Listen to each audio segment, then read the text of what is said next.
Hello everyone, आज आपण कोल्हापुरी झणझणीत आणि तर्रीदार मिसळ कशी बनवायची ते बघणार आहोत। चला तर मग रेसिपीला सुरुवात करूया। यासाठी इथं मी मोड आलेली मटकी घेतलेली आहे। आता ही मटकी आपल्याला स्वच्छ पाण्याने धुवून घ्यायची आहे।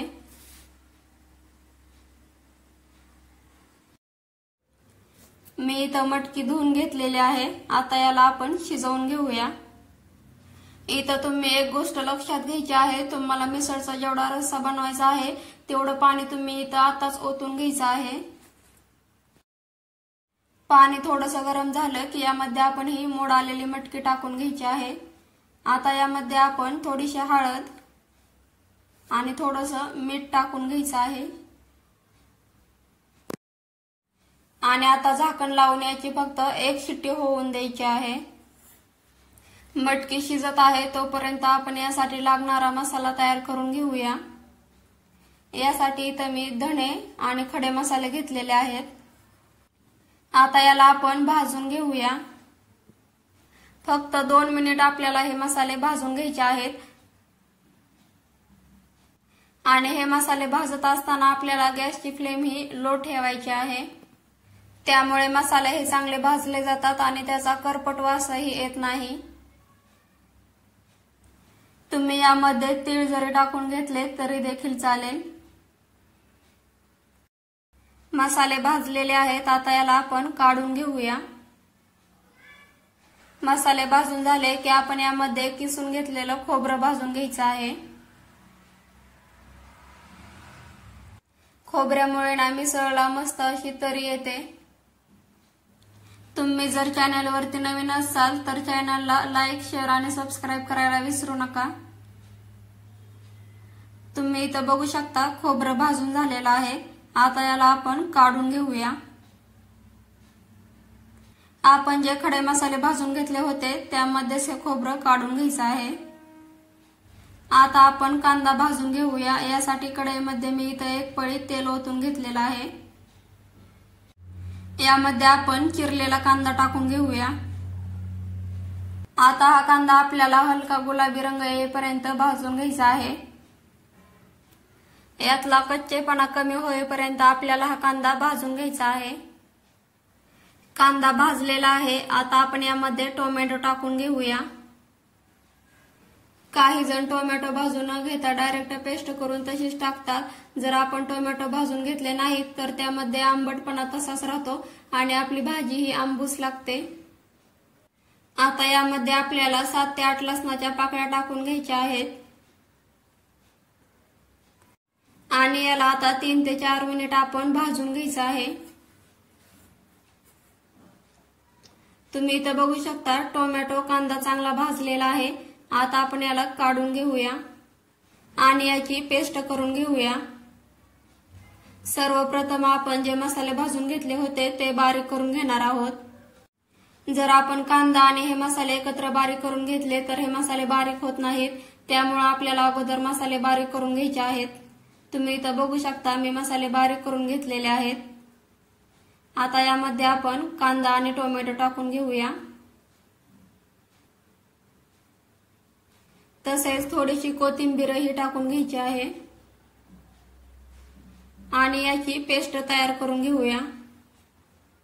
तुम्ही इथं बघू शकता मी पेस्ट तयार करून घेतलेली आहे। तुम्हाला जर वाटलं पेस्ट अशी बारीक होत नाही तर तुम्ही त्यामध्ये थोडंसं पाणी ओतायचं आहे। इथं आपण मसाला तयार करून घेतलेला आहे। आता आपण मटकी शिजली का नाही ते बघूया। तुम्ही जर मटकी पातेल्यामध्ये शिजवून घेत असाल तर 4 ते 5 मिनिट शिजवून घ्यायची आहे।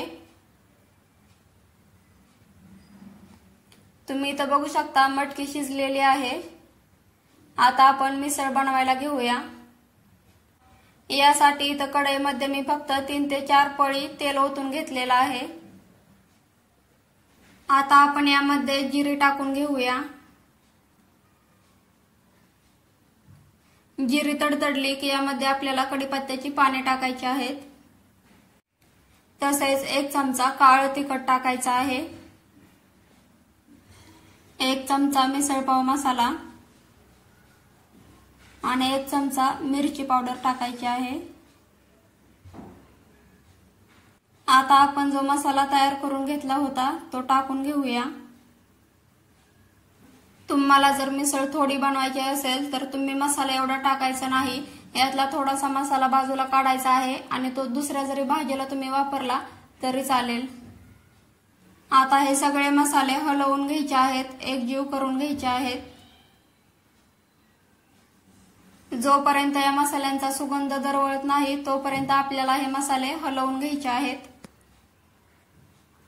तुम्ही इथं बघितलंच असेल तेल मी किती कमी घेतलेलं आहे, फक्त 3 ते 4 पळ्या तेलामध्ये आपण ही मिसळ बनवणार आहोत। तीही एकदम तरीदार आणि झणझणीत।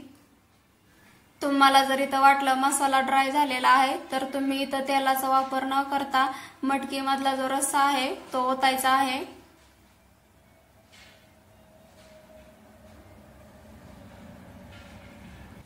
आणि हे मसाले आता आणखीन थोडा वेळ भाजून घ्यायचे आहेत। हा मसाला भाजून झालेला आहे। आता आपण यामध्ये मटकी आणि त्याचा रस्सा ओतून घेऊया।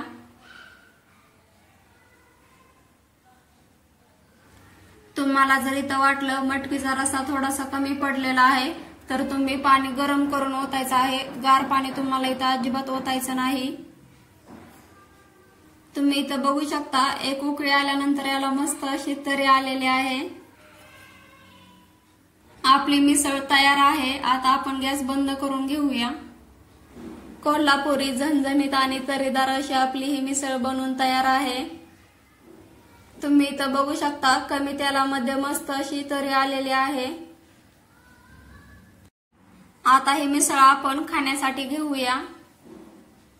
या प्लेटमध्ये आपण फरसाण टाकून घ्यायचं आहे आणि यावरती रस्सा ओतून घ्यायचा आहे। तर मग मिसळ बनवण्याची माझी ही पद्धत तुम्हाला कशी वाटली ते कमेंट बॉक्स मध्ये नक्की सांगा। या बादलीमध्ये आपण तरी ओतून घेऊया।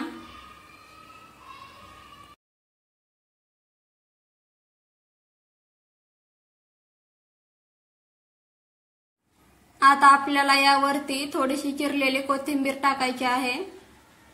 आणि आता आपली मिसळ पाव खाण्यासाठी तयार आहे। तुम्ही ही घरी नक्की बनवा आणि मिसळ पावचा बेत होऊन जाऊ द्या।